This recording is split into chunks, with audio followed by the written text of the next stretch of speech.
We needed someone who fits our culture, Trevor said, leaning back in his leather chair with a satisfied smile.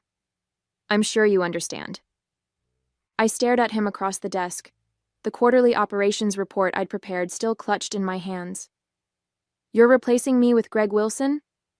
He has no experience in manufacturing, no management background at all. Greg brings fresh perspectives, Trevor replied, straightening his designer tie. Northwest Timber Products is evolving. We need leadership that aligns with our new direction. I've managed operations here for 12 years, I said, fighting to keep my voice steady. Our efficiency metrics are at an all-time high. Client retention is 94%. What exactly needs changing? Trevor's smile tightened. Clara, this isn't about your performance. You're excellent at what you do. But Greg and I share a vision for the company's future that's more dynamic. My name is Clara Novak, 42 years old, operations manager at Northwest Timber Products in Spokane, Washington. Or at least I was until this moment. I've dedicated my professional life to this company, streamlining our lumber processing operations, implementing sustainable forestry practices, and building relationships with clients across the Pacific Northwest. When do you want me to leave? I asked, my mind already calculating severance, health insurance continuation, and job prospects. We'll need a 2-week transition. Greg starts today. He'll shadow you until you finish up on the 15th. Trevor stood, indicating our meeting was over. I've asked HR to prepare a generous severance package. Your years of service have been valued. I nodded and rose to leave, dignity intact despite the churning in my stomach. As I turned toward the door, Trevor added, "Oh, and Clara? Let's keep this positive with the team. I've announced that you're pursuing new opportunities." Of course, he'd announced my departure before even telling me. Back at my desk, I found an email from Diane in HR with severance details and a confidentiality agreement. As I scanned the document, a message popped up from my assistant, Thomas. What's going on? Trevor just introduced some guy named Greg as our new operations manager. Said you're leaving? Before I could respond, I noticed Greg himself approaching, tall, tanned, and wearing a golf polo under his hastily donned blazer. He extended his hand with an easy smile. Clara, great to finally meet you. Trevor's told me so much about you. Behind him, I could see Trevor watching from the conference room, champagne flute in hand. He raised it slightly in my direction before turning to laugh at something said by the VP of sales. I'm sure he has, I replied, shaking Greg's hand firmly. Let me show you around. As we walked through the production floor, I realized with growing unease that Greg didn't know the difference between pine and cedar, couldn't read our processing charts, and referred to our largest client by the wrong name. This wasn't just a replacement. It was a dismantling of everything I'd built. I joined Northwest Timber Products fresh out of my MBA program, initially as a process analyst. The company was struggling then. Inefficient operations, high waste percentages, and a reputation for missed delivery dates. I worked my way up through various positions, eventually becoming operations manager under the previous CEO, Harold Bergman.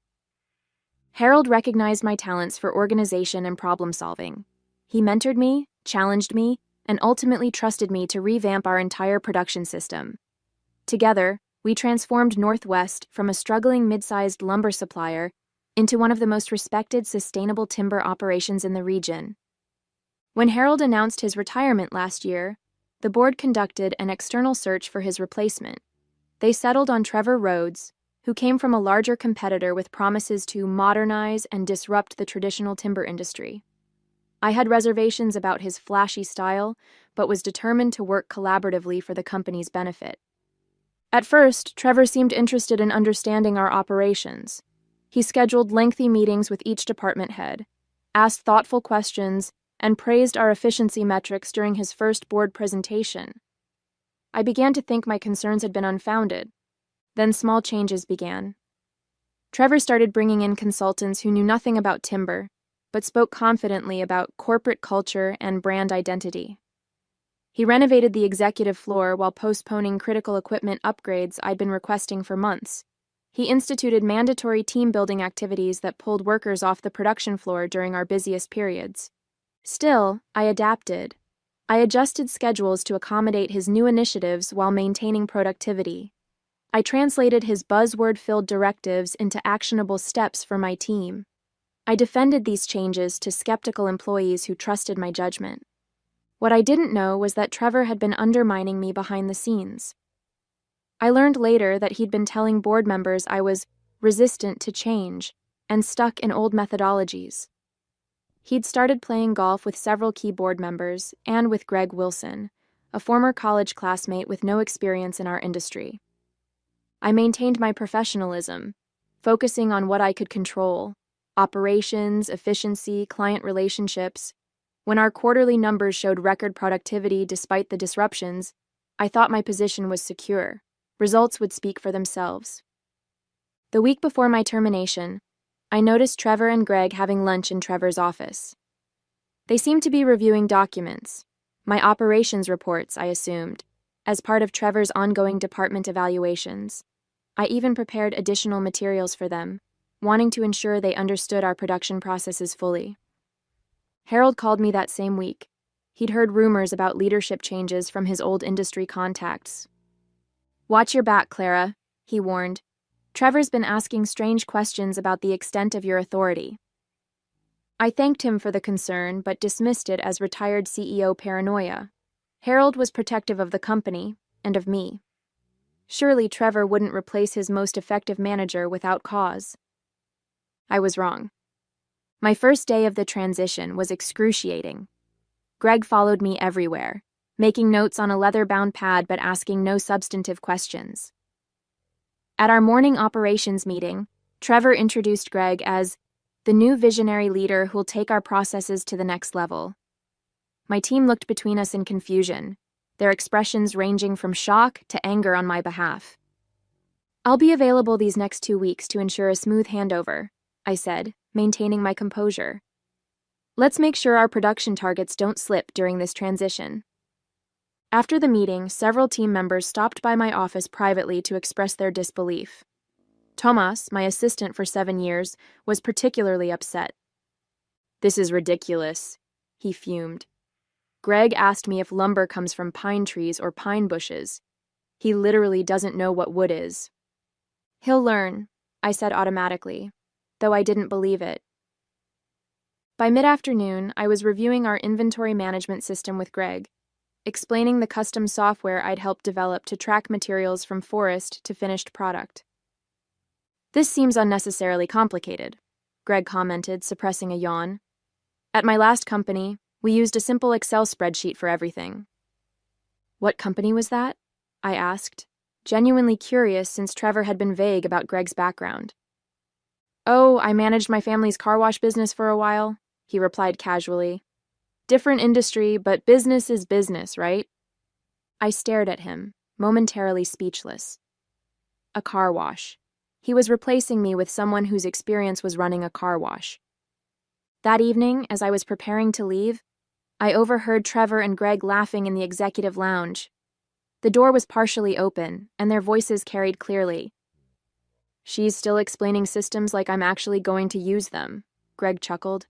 "Wait till she finds out we're outsourcing half the operations management to that consulting firm."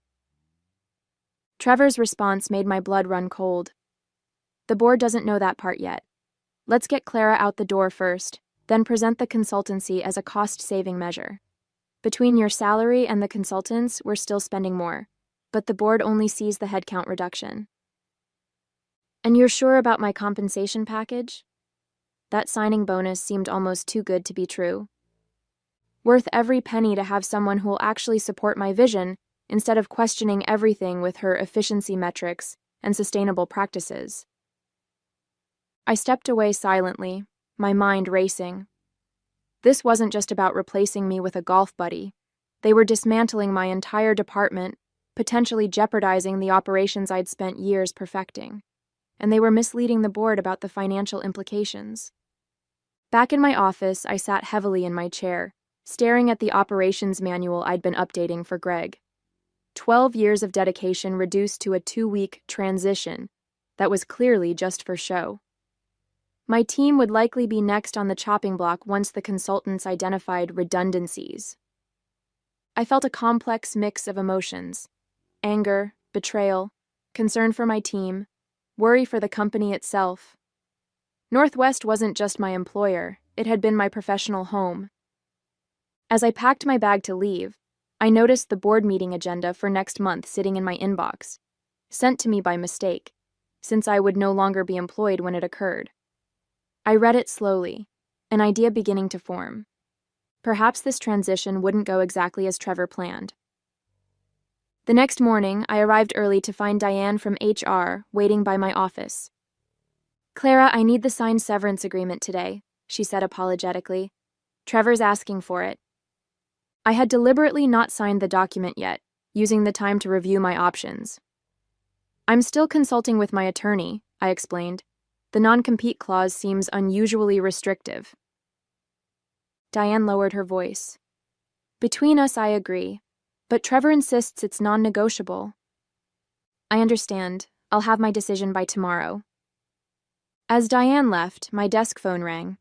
It was Elaine Robinson, a board member who had worked closely with Harold before his retirement. "Clara, are you free for lunch today?" she asked without preamble.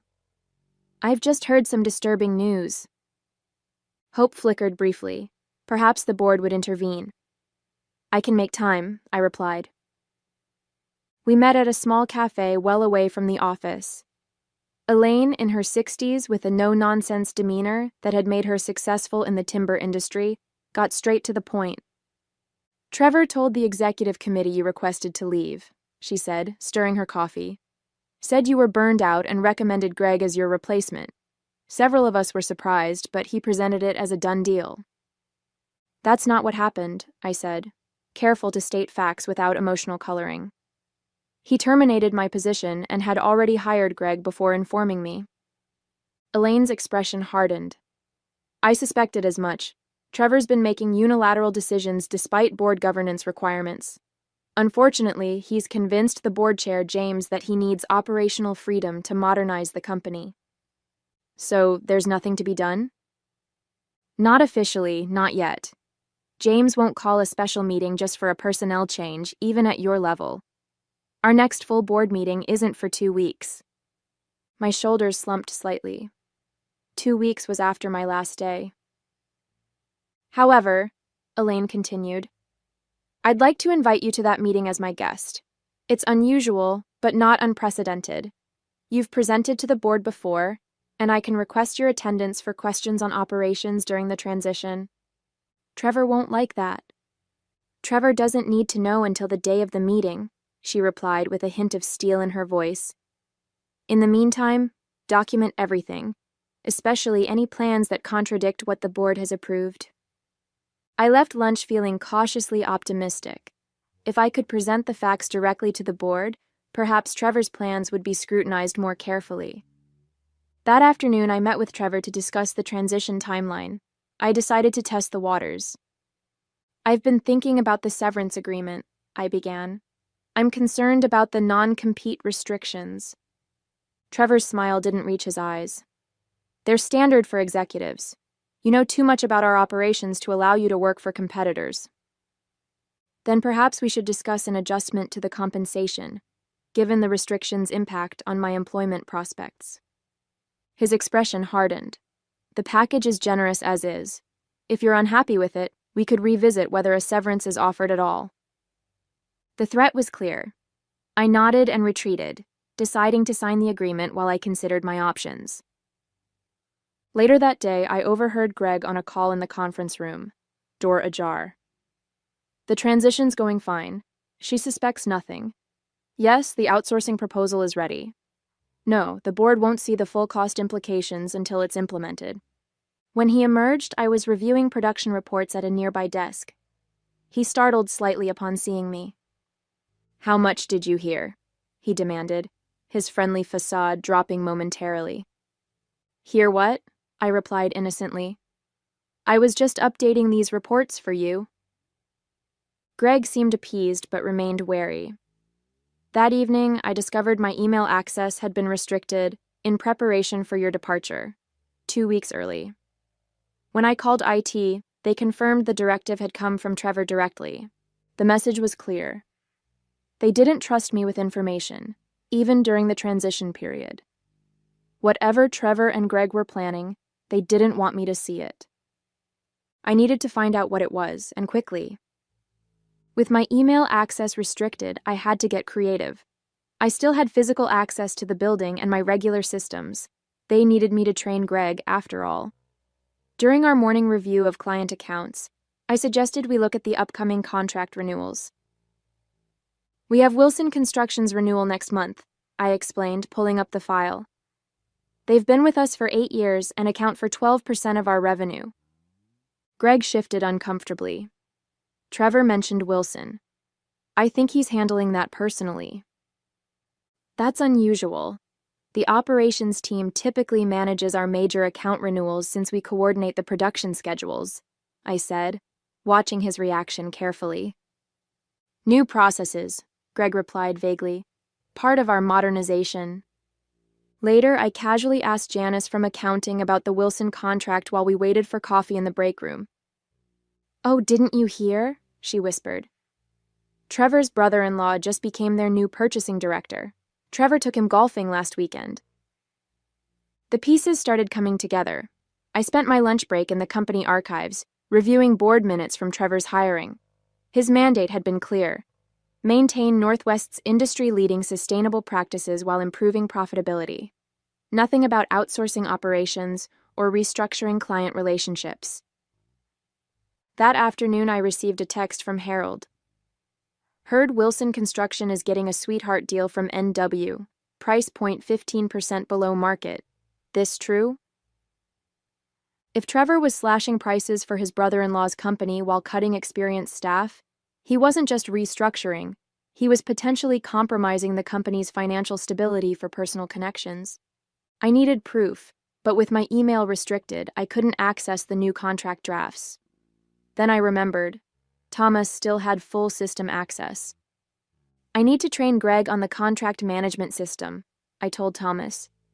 Can you pull up the latest Wilson draft for us? Thomas did so without question, and I quickly scanned the document while ostensibly showing Greg the system's features. The pricing was indeed significantly below our standard rates, with unusually generous payment terms. Most concerning was a clause granting Wilson Construction preferred allocation during supply shortages, something we'd never offered any client. Is this the final version? I asked Greg casually. Trevor's reviewing it one more time, he replied.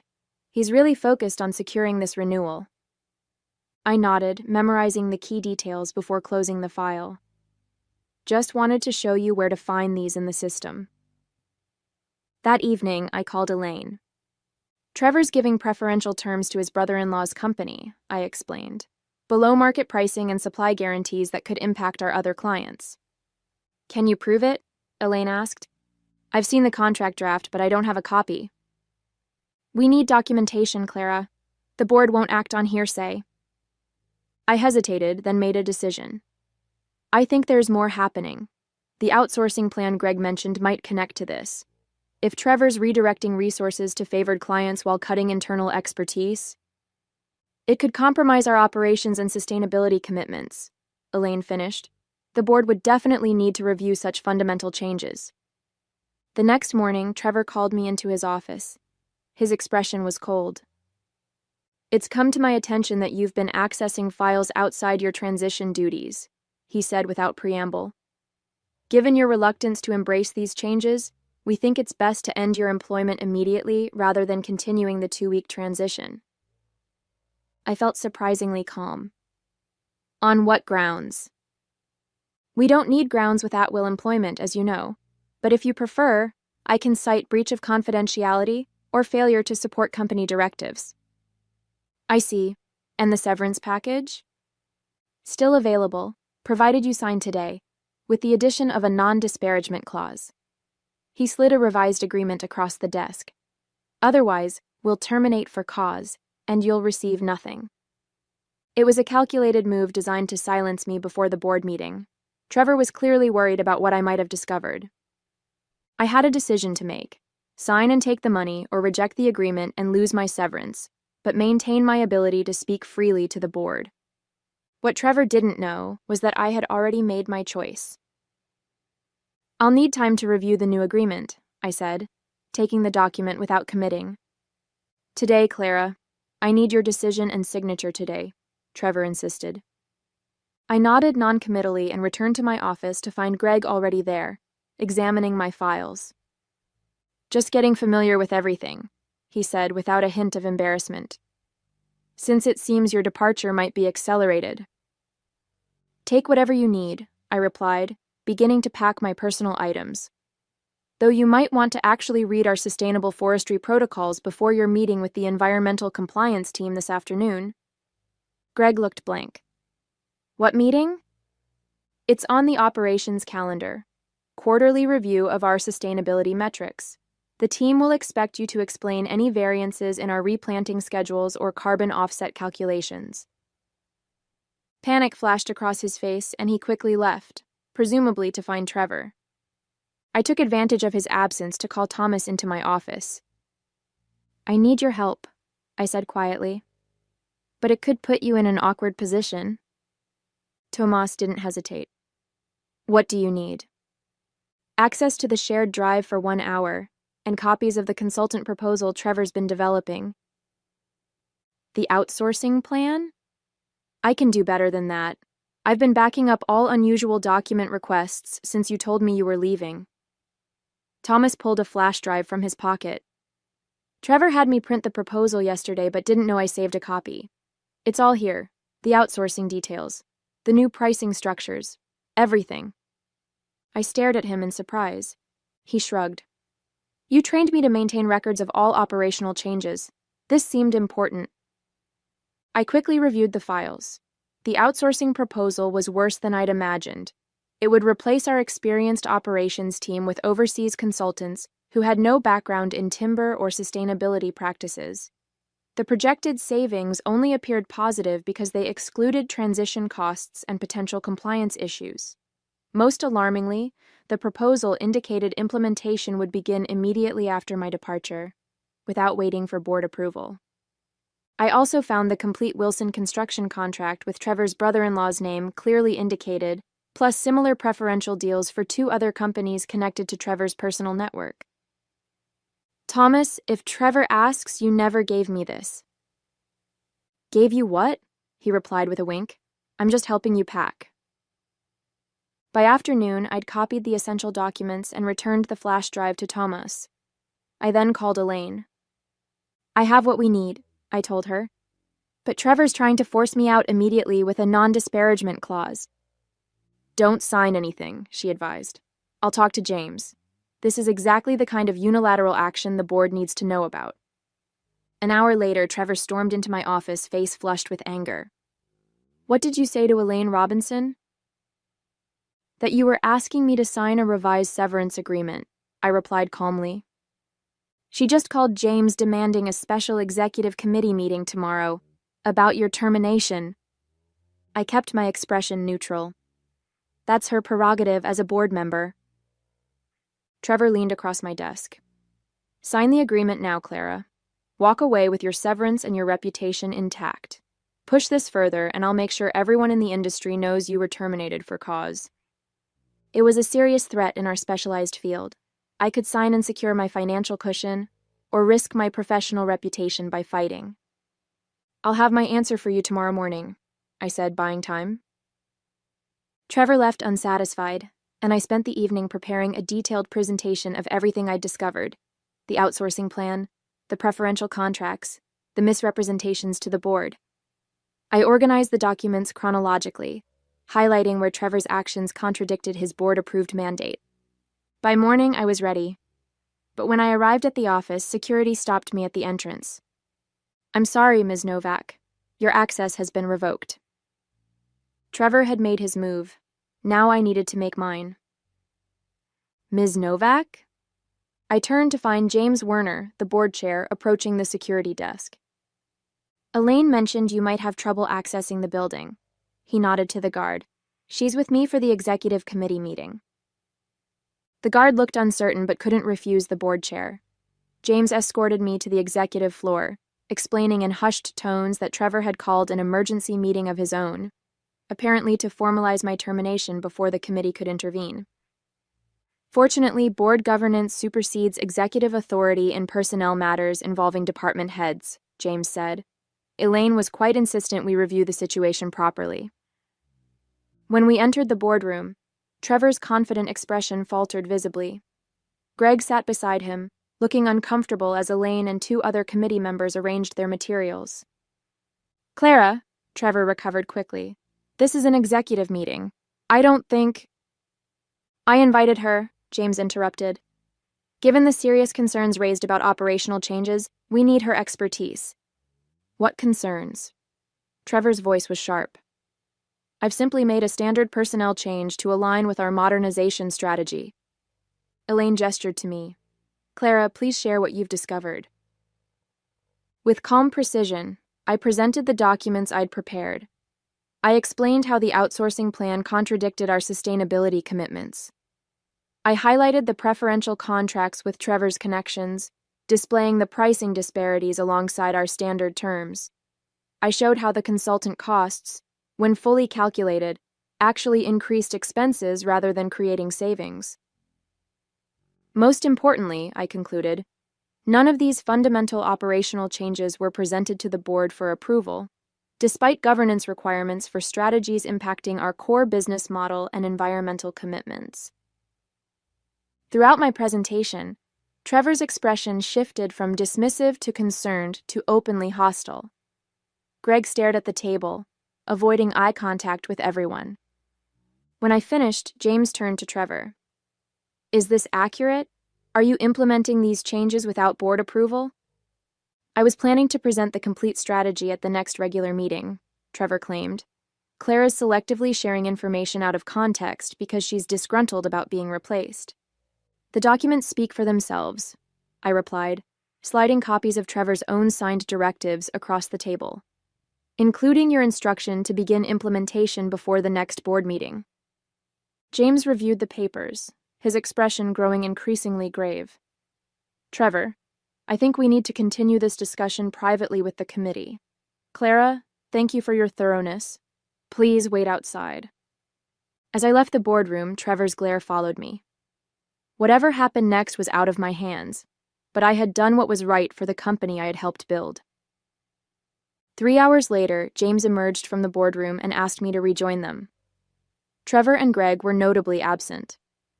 "The committee has made several decisions," James announced once I was seated. "Trevor's employment has been terminated, effective immediately. Greg Wilson will not be assuming the operations manager role." "And the outsourcing plan?" I asked. "Rescinded entirely," Yvaleen confirmed, "as are the preferential contracts that hadn't yet been executed." James cleared his throat. "Clara, the committee would like to offer you your position back, with appropriate adjustments to your compensation and authority.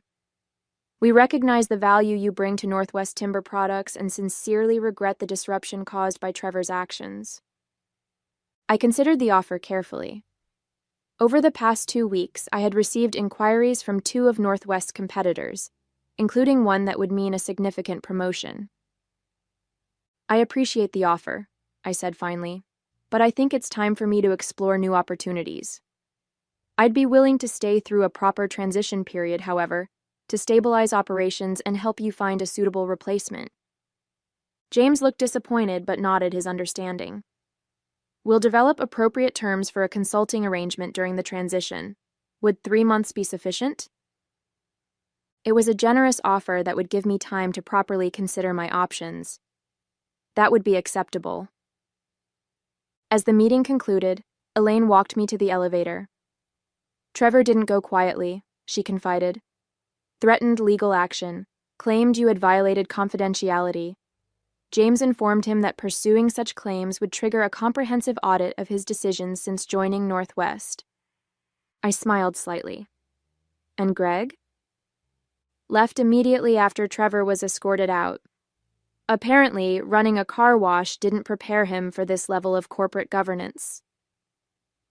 2 weeks later, I accepted a position as operations director with a sustainable building materials manufacturer, overseeing their expansion into engineered timber products.